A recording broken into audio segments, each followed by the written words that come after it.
So we skip the questions 1 to 3 because they more focus on the general concept, and we start to answer question 4 where something is to calculate. And in our worksheet we have the question 1 and the graph to describe. The formula we later going to use is in number 2, and 3 sketch of operators. Start with number 4, photosensitive material. As usual, we write a new, more Google Collaboratory Jupyter Notebook. It takes a second to load. And let's enter some text. Double click, be ready. We can copy and paste the paragraph above as introduction. And if we add a star in front and in back or an underline, we can make it italic as in the given question. That's part of Markdown. So let's focus on question 4.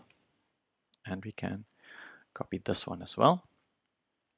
It says find the minimum frequency of light needed to free an electron from its surface.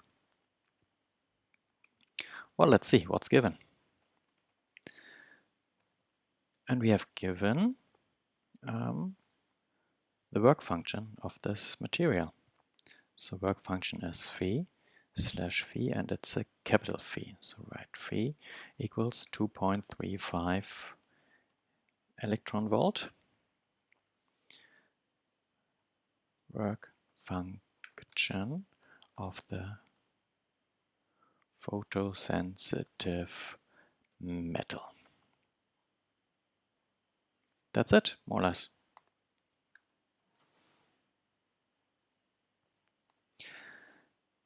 We come back, we need more points. We'll see once we have the formula.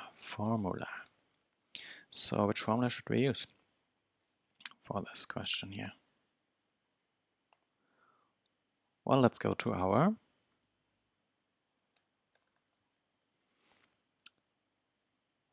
booklet. So, as already mentioned, the formula was given there, 12.1, and we take, not the first one, we take the second one. The maximum kinetic energy of any electron that's knocked off the surface depends on the frequency of the photon that's coming in. That's Planck's constant, and then the work function. So the minimum would obviously be when there's no energy left, so no kinetic energy, when it's in theory not moving. It's just freed from the surface and levitating there. And then these two values need to be equal, so E max needs to be 0. So let's write this formula, and then that's already our implicit second given value. So formula we're going to use is energy max equals Planck's constant times frequency minus the work function. And we got this one from formula booklet 12.1. It's actually the second formula in there. Good. So find the minimum frequency tells us that E max equals 0.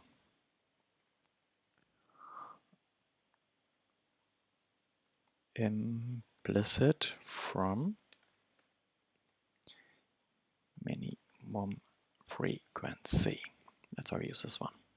Okay.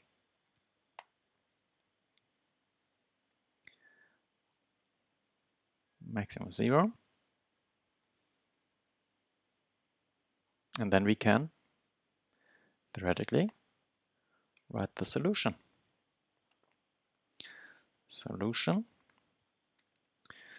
So since E max is 0, rearrange the formula. So that's 0, then phi goes to the other side. And since it's given, we divide by h. So the formula would be the frequency equals fraction of the work function divided by Planck's constant.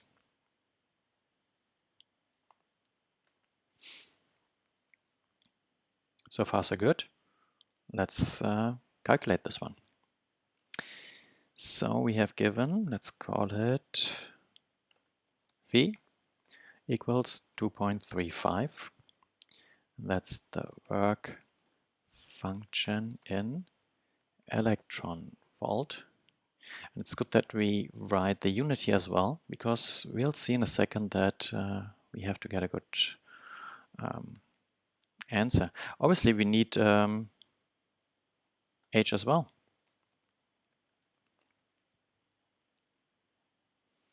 So that's part of given. That's Planck constant. So what's the value? Good that we have a formula booklet and find the value in there somewhere. Here we are, 6.63 times 10 to the negative 34 joule seconds. Okay, 6.63 times 10 to the power of negative 34 joule seconds.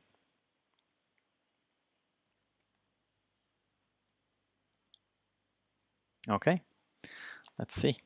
We can put this in here, 6.63 exponential minus 34.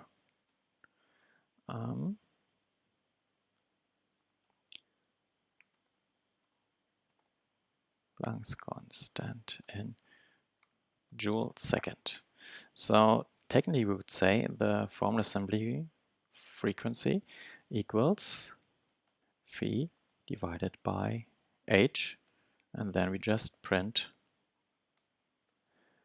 the frequency of light needed is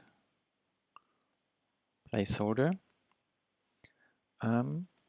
Hertz period, and we want to format our answer of the frequency, please. And we try it out. And frequency, since it's light, what is it? 10 to the power of 14 Hertz, something. Let's see, calculating 10 to the power of 14 Hertz, and the answer is 10 to the power of 33 Hertz. That's more like gamma.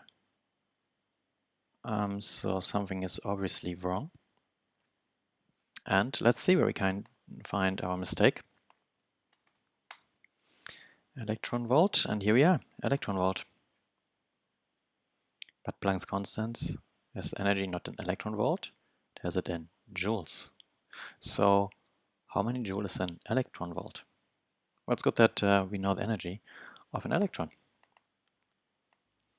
So to convert, we can say conversion of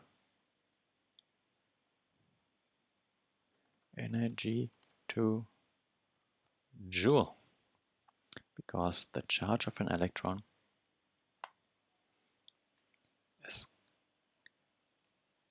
is a joule per volt.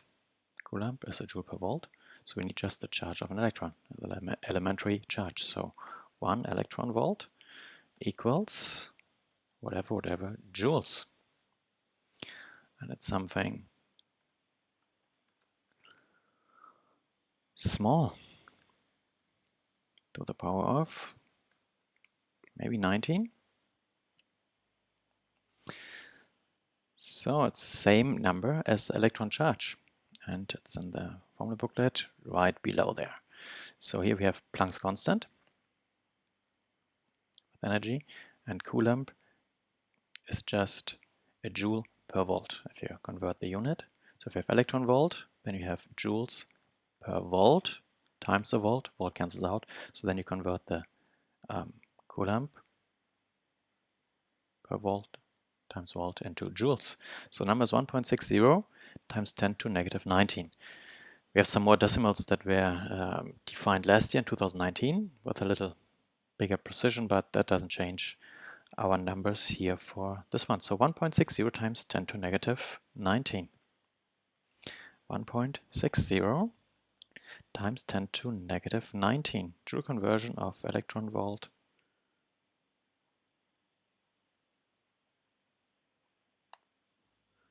joule. Conversion of electron volt of energy in electron volt to joule. And let's honor him and capitalize him. Good.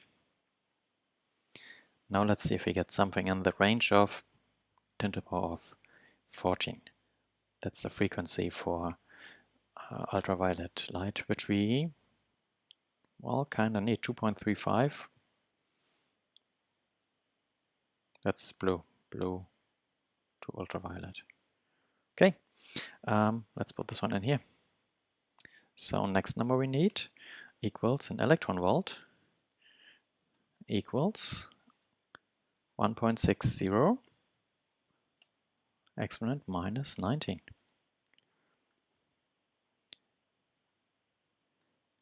Energy of 1 eV in joule. So then, since this phi is in electron volt, you have to convert this. So it's phi times electron volt, and then we divide by h, and let's see. That's a big number. Can we format this? We can. So at the placeholder, I would like to have this one as an exponential number, please. So just write e for scientific notation. Yes, here we are. 10 to the power 14. A little too precise. How many significant figures we need? So that's our constants given from the former booklet, but given is 2.35 electron volts. That's 3 significant figures. So we need 2 here. So that's dot 2. After the decimal 2, and then with the leading one, that's 3 significant figures. And the answer is 5.67 times 10 to the power 14 hertz. That's good. So let's write the answer. And the answer is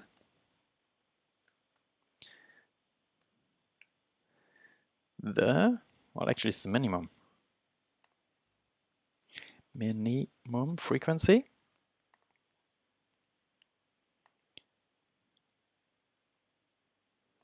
of the light needed. The minimum frequency of the light needed is, let's format this nice, times 10 to the power of 14 hertz. Correct.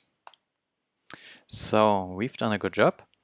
Let's save this one with the correct title, and you'll see that the worksheet itself has a mistake. So they made a mistake and said intended it's to the power of 15. You see in the next question, if you look at, that's 12.104.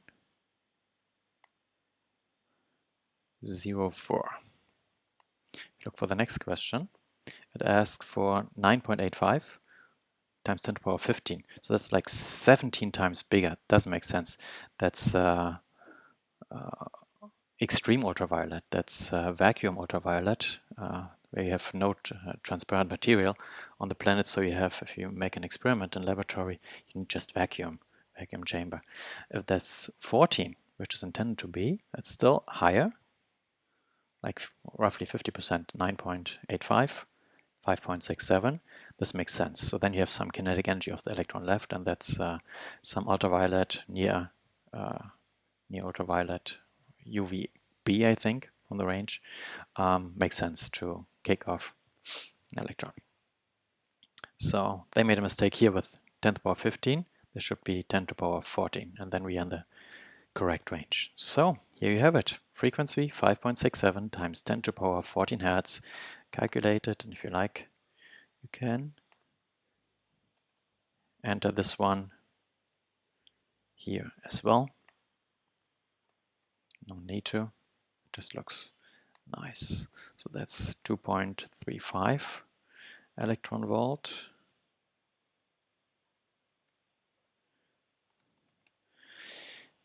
Now we need the conversion, 1.60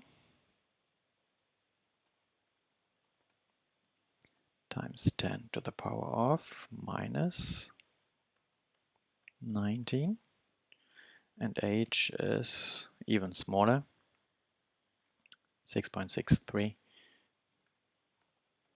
times, could be lazy, why not copy and paste. So here we go.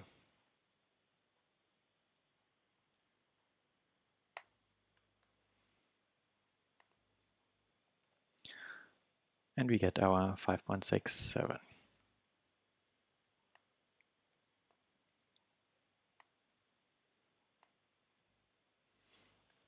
Times 14. That's good. That was question 4.